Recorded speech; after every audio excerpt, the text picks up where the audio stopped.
يا أيها البحر لا تبكي وتبكينا، أبلغ دموعك إن الدمع يؤذينا.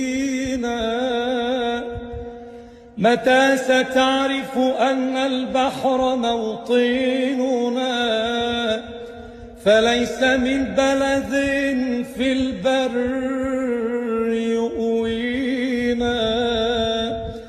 يا أيها الناس لا تبكوا على شعب أبكى الصخور ولم يبكي السلاطين. كل البلاد بوجه غزة مقفلة إلا